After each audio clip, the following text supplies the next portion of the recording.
I'm Dr. Kirti Kadam from Department of Repertory. I'm Assistant Professor in Motiwala Homeopathic Medical College. And today's our topic is evolution of repertory, which is one of the very interesting topic.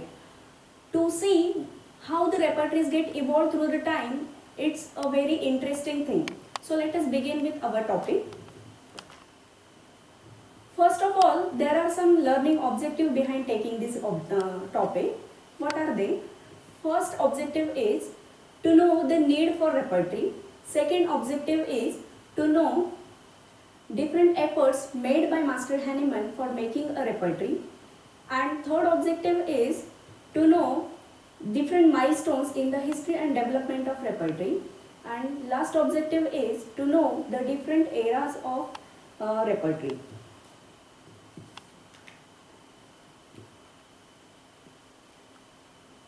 So, friends, what is evolution? Evolution is the process of gradual development of something. Like unicellular organisms are transforming into multicellular organisms from non-vertebrate to vertebrate, and from small animals to large animals were formed in the process of evolution on this earth. Some of the species of these animals get vanished through the time, and some are still alive because they are fit for the survival. In the same way, we are going to study the evolution of repertory, and what it is, let us see. I have a small video to show the evolution process of living organisms. See, from how unicellular organisms, multicellular organisms are forming. From non-chordate animals, chordate animals are formed. From smaller organisms, giant organisms like dinosaur were formed. And by the time, because of their giantness and some limitations, these animals get vanished from this earth. In the same way, all the repertories are present still today, but we are not using them all. Why it is so? It is so because of their some scope and limitation. Some repertories has some scopes and few repertories had some limitations, and hence we are not using them today. And this is the process of gradual development of the repertory. First, repertories were present in the book form, and now what we are using are the software forms of the repertories. So, what is the need for this repertory? Friends, our homeopathic materia medica is ever enlarging. It's like an ocean. Day by day, new remedies are introduced to the materia medica. So it becomes like an ocean.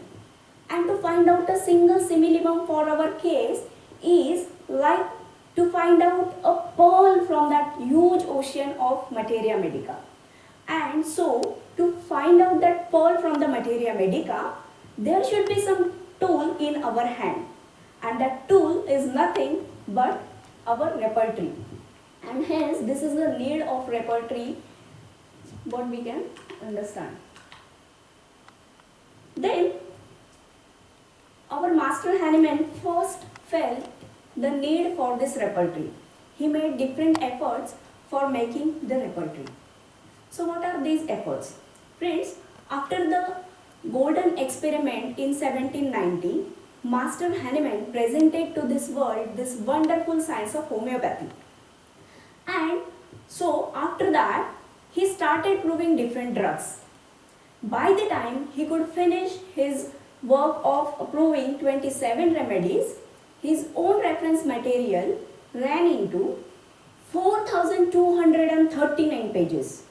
So this is a huge material, and just imagine how much difficult it must be at that time for Hahnemann to find out a single simillimum from this huge data.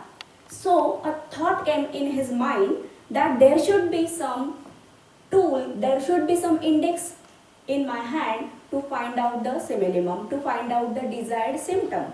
And hence, it was the birth of repertory in the mind of Hahnemann first.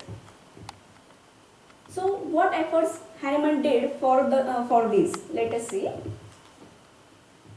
In 1805, he prepared one repertory, which was the first repertory in the field of repertorization, that is Fragmenta de Viribus Medicamentorum Positivis Sive in Sano Corporo Humano Observatives. And this was the first repertory. This repertory is presented in 2 volumes. First part comprises of Materia Medica part and second part comprises of the repertory part. After this, he wrote a letter to his friend Rummel and he told him his wish of making a repertory. In the Organon of Medicine, in aphorism number 153 and footnote to the same aphorism, he mentioned regarding the need for repertory. So, after that, he appointed Dr. Gross for compilation of a repertory. Gross could compile a repertory, but that was not found up to the mark by Hahnemann and that was discarded. After Gross, he appointed Dr. Ruckert for the compilation of repertory, and that was Ruckert who worked sincerely for 8 years, and though he worked for 8 years, his work was constantly checked by Master Hahnemann, and that work was also not found up to the mark by him, and hence this repertory was also not published. So after that, he appointed Dr. Jar for compilation of repertory, but Jar was appearing for his final year medical examination at that time, and hence he could not get a sufficient time to compile a repertory, and hence that wish of Hahnemann's was also not fulfilled. So after all these unsuccessful efforts, he himself prepared a repertory in 1830. So he prepared that repertory, but that was also not published because of 2 reasons. What are these reasons? First reason is he himself found that work very incomplete, and second reason is his publisher, Mr. Arnold of Dresden, was not in a financial position to publish that repertory. Hence, this wish was also not fulfilled by him. So, with all the unsuccessful efforts, now in 1832, Master von Boninghausen came in contact with Dr. Hahnemann, and he prepared the first successful repertory of antisoric remedies, which is also known as a systematic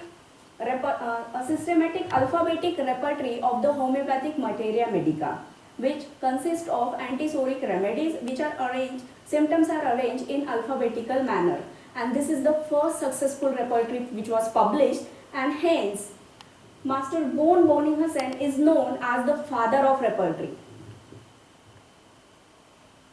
And with the publication of this repertory, early era of repertories, that is pre-Kantian era of repertory starts. This era is also known as pre-Kantian era or early era of repertories. And this, after the publication of this repertory in 1835, Jar compiled another repertory which was presented in 3 volumes, and that was written in German language.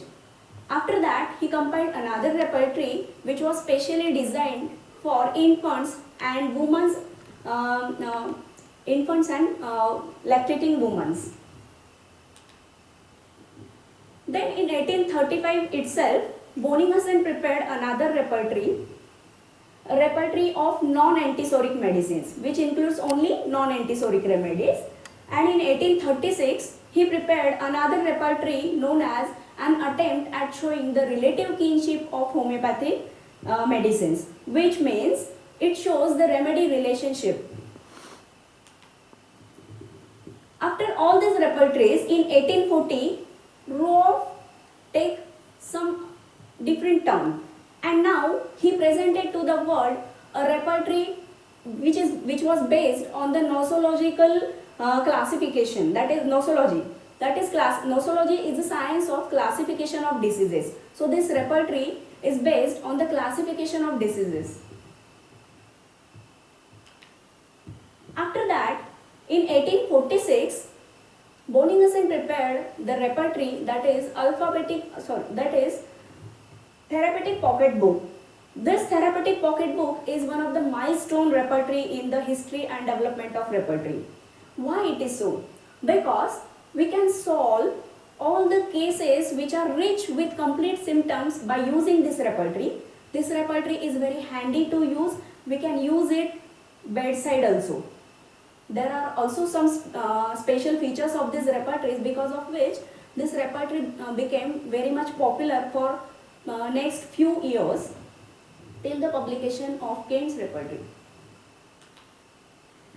Then in 1854, a repertory of comparative materia medica was published by Lippi, and after that in 1879, repertory of more characteristic symptoms of materia medica was published by Lippi, and later on this repertory became the source book for the plan and construction of Kent's repertory. Then with the publication of these repertories, after that in 1869, era of regional repertory started. What are the regional repertories? Friends, regional repertories are those clinical repertories which are enriched with some special clinical conditions, which are the repertories for some special clinical conditions or particular part or particular system, we can say. So what are these clinical repertories? Some of the physicians at that time were busy in compiling their clinical experience in the form of repertory. They were treating special kind of cases and compiling a special repertory. They were compiling special repertories for the homeopaths. So what are they? In 1869, J.B. Bell prepared a repertory which is Bell's diarrhea, which was the specially designed repertory for the cases of cholera, diarrhea, dysentery like symptoms. Then in 1873, Berich prepared special repertory for the eye, which has different symptoms and diseases for treating different disease conditions of the eye. In 1879, H.C. Allen prepared a special repertory for fever, therapeutics of fever. In the principal part of this repertory, few points are given like malarial theory, different types of fever, how to take care of the sick, sanitation in the sick room, diet and regimen for the patient of fever.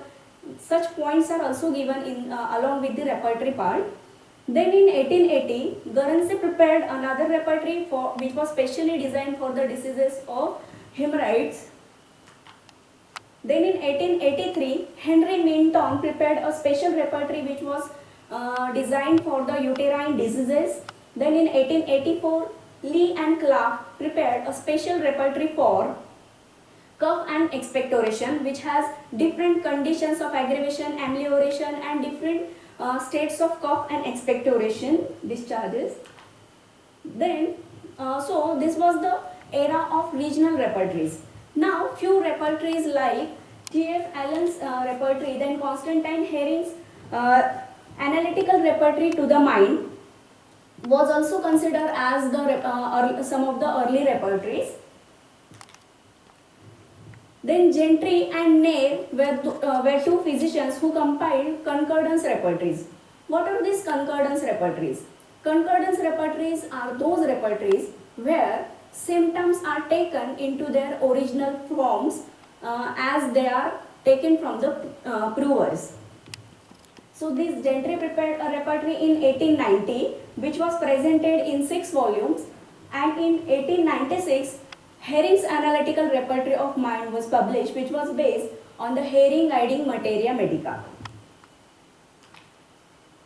And with this, early era of repertory ends and a new era begins with publication of wonderful repertory, that is Kent's repertory, and we will going to see that part in our second part lecture.